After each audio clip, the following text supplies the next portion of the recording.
ആവേശത്തിന്റെ അലക്കടൽ ഉയർത്തി മണലൂരിന്റെ ജനനായകന് ഹൃദ്യമായ സ്വീകരണമൊരുക്കി ഇടതുമുന്നണി പ്രവർത്തകർ. ലീഡ് നില മാറിമറിഞ്ഞ് പോരാട്ടത്തിനൊടുവിൽ മണലൂർ നിയോജക മണ്ഡലത്തെ ഇടതുപക്ഷത്ത് ഉറപ്പിച്ച പ്രൊഫസർ സി രവീന്ദ്രനാഥിന് മണ്ഡലത്തിലെ വിവിധ കേന്ദ്രങ്ങളിൽ സ്വീകരണം നൽകി.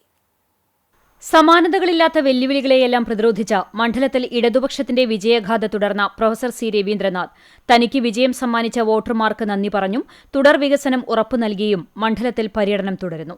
മണലൂർ നിയോജക മണ്ഡലത്തിലെ നിയുക്ത എംഎൽഎ പ്രൊഫസർ സി രവീന്ദ്രനാഥിന്റെ വോട്ടർമാരോട് നന്ദി പ്രകാശിപ്പിക്കുന്നതിനായുള്ള രണ്ടാം ദിവസത്തെ പര്യടനം നടന്നു.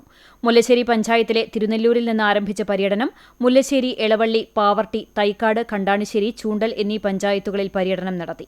മുൻകൂട്ടി നിശ്ചയിച്ച കേന്ദ്രങ്ങളിൽ നന്ദി പറയുന്നതിനായി എത്തിച്ചേർന്ന നിയുക്ത എംഎൽഎയെ ചെമ്പനീർ പൂക്കൾ നൽകിയും ചുവന്ന ഹാരമണിയിച്ചും മുദ്രാവാക്യങ്ങളുയർത്തിയുമാണ് തിങ്ങിക്കൂടിയ ജനങ്ങൾ വരവേറ്റത്. തുടർന്ന് ചുരുക്കം വാക്കുകളിൽ നന്ദി പറഞ്ഞുകൊണ്ടുള്ള മാഷുടെ പ്രസംഗം. തന്നിൽ അർപ്പിച്ച വിശ്വാസത്തിന് നന്ദി. നവമണലൂർ എന്ന ആശയത്തിലൂന്നി മണ്ഡലത്തിന്റെ സമഗ്ര വികസനം യാഥാർത്ഥ്യമാക്കുന്നതിന് താൻ ഒപ്പമുണ്ടാകുമെന്നും നിയുക്ത എംഎൽഎ പറഞ്ഞു. തുടർന്ന് അടുത്ത സ്വീകരണ കേന്ദ്രത്തിലേക്കുള്ള യാത്ര. 40 കേന്ദ്രങ്ങളിലായിരുന്നു ഞായറാഴ്ച പ്രൊഫസർ സി രവീന്ദ്രനാഥിന്റെ പര്യടനം.